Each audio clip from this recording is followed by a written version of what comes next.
This is Democracy Now!, democracynow.org, the War and Peace Report. I'm Amy Goodman with Nermeen Sheikh. As we go now to the controversy around the award-winning film director, Quentin Tarantino. On October 24th, Democracy Now! Was down at Washington Square Park. There was a major protest there. Quentin Tarantino spoke at the Rise Up October rally against police brutality before thousands of people here in New York City. I got something to say, but actually I would like to give my time to the families that want to talk. I want to give my time to the families. However, I just do also want to say, what am I doing here? I'm doing here because I am a human being with a conscience. And when I see murder, I cannot stand by, and I have to call the murdered, and I have to call the murderers, the murderers. Now I want to give my time to the family. Quentin Tarantino's comments have come under intense criticism. Several major police unions have called for a boycott of his films. On Wednesday night, Tarantino defended his remarks on All In with Chris Hayes. Now, in the case of Walter Scott, who was the man running in the park and was shot in the back. In the case of Sam DuBose, I believe those were murder, and they were deemed murder. And the reason, and the only reason they were deemed murder is because the incidences were caught on video. However, if they had not been caught on video, the murderers would have gotten away with their murder. In the case of Eric Gardner, in the case of Tamir Rice, I believe that those were murders, but they were exonerated. That was award-winning film director Quentin Tarantino speaking on Chris Hayes last night. So, Viggo Mortensen, could you respond to this controversy? Well, I saw both the clip of what he said on the 24th of October, and I saw him on All In last night with Chris Hayes, and I thought that Quentin Tarantino knocked it out of the park in his interview last night. He clearly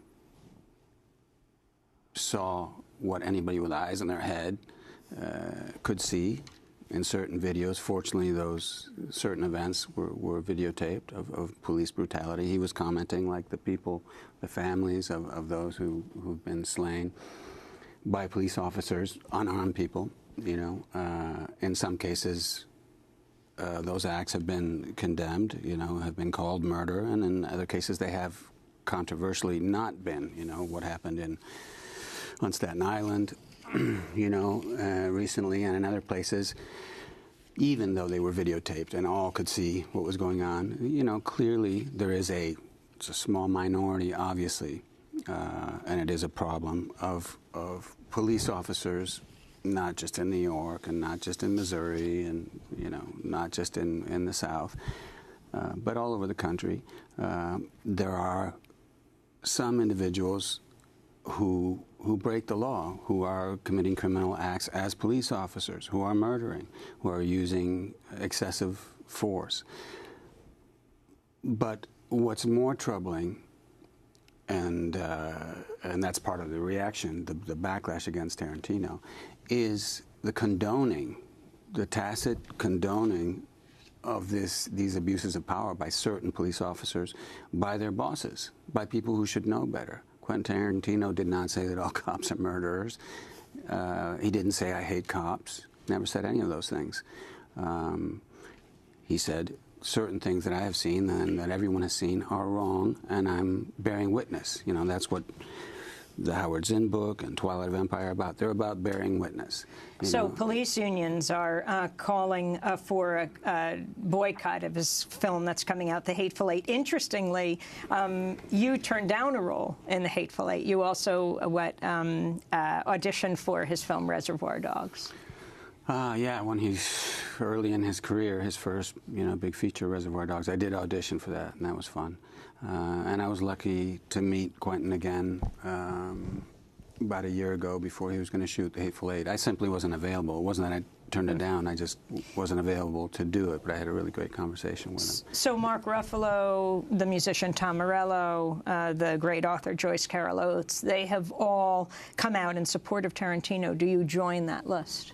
Absolutely, but it's not just Tarantino. It's about all the other people that were there on the 24th. It's not, you know, just being someone in the entertainment business does not give you more right than anyone else to speak, and it certainly doesn't give you less right. You know, the way that the police authority figures are speaking against Tarantino is by making irrelevant moral judgments about his movies, you know, to attack him, and that will work, you know, with a certain part of the population who likes to think, well, everything that's done in the movie business is, you know, it's Sodom and Gomorrah, and, you know, these people shouldn't be allowed to speak, and so forth. I mean, I don't think anything I say on this program today is going to be a problem for me as far as big reaction, because I'm not, you know, I mean, people see my movies, fortunately, but I'm not. It's not like when Lord of the Rings came out, then I was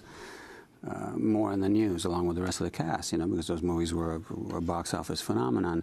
But I was, you know, mercilessly attacked and slandered by all kinds of people just for saying in 2000, I remember 2002, I think I was on Charlie Rose and in other places when I was asked what I thought about, you know, what was going on or the build-up to war in Iraq.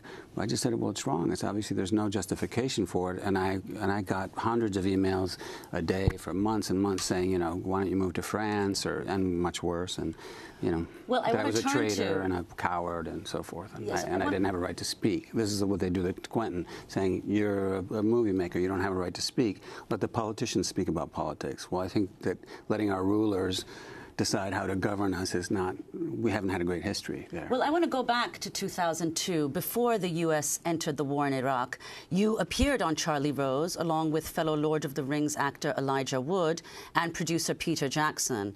You wore a T-shirt that said, "No more blood for oil." Charlie Rose asked if you were making a political statement by wearing that shirt. I wouldn't normally, but it's sort of a reaction to, I've heard a lot of people say to me, and I've read in a lot of places about the first movie and increasingly about the second one. I've seen where people try to relate it to, you know, current situation, specifically the United States and their role in the world right now. And if you're going to compare, then you should get it right. You know,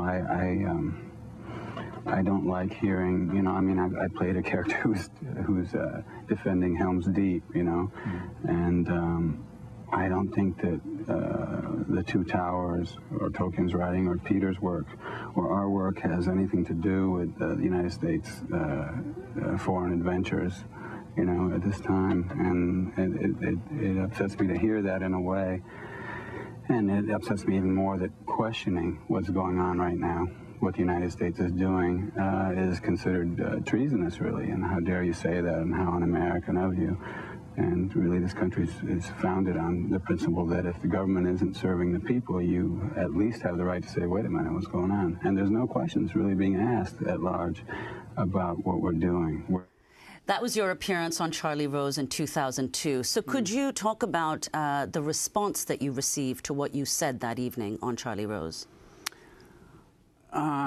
Well, there were some people, you know, friends of mine or people who are among those who do like to find out, who do like to see what's going on and think for themselves, who felt that it was a good thing to speak up, you know. And yes, I was there to promote the movie.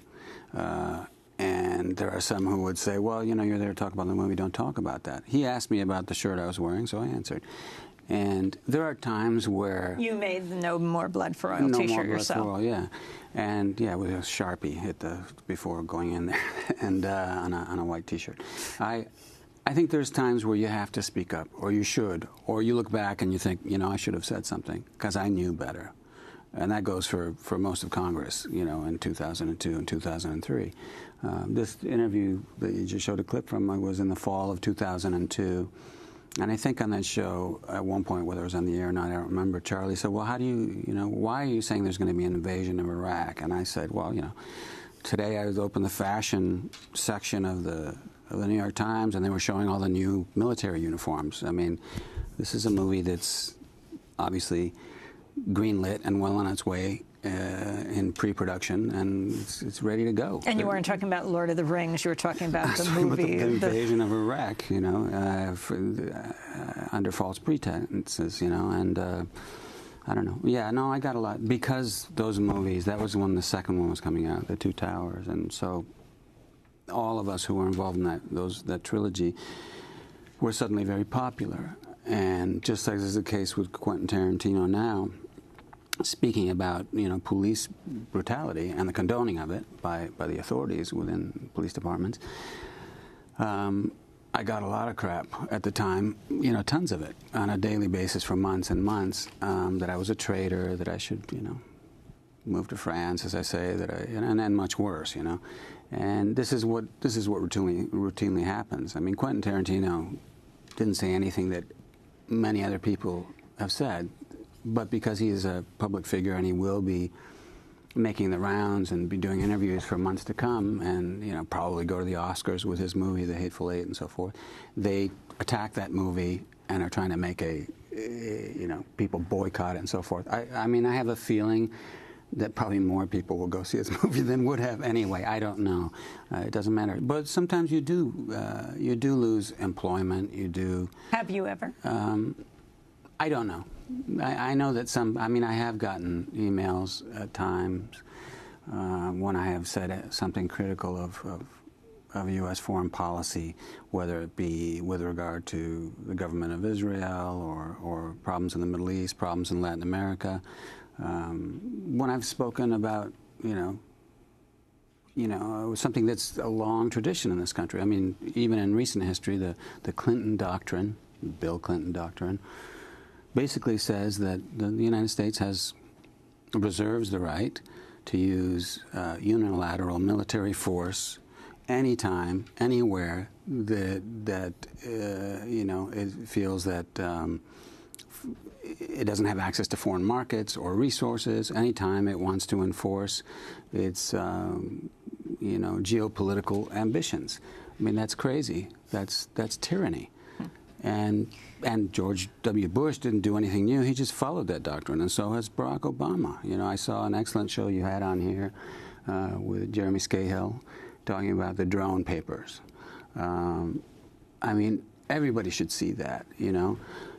I want to see, I want to know, and when I saw that show, I sent that link to everybody I knew, and many people I didn't know.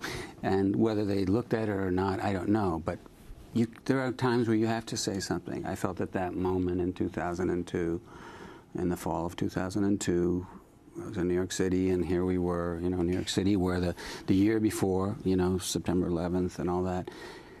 And just there are certain things that can't be left alone without comment, I think. And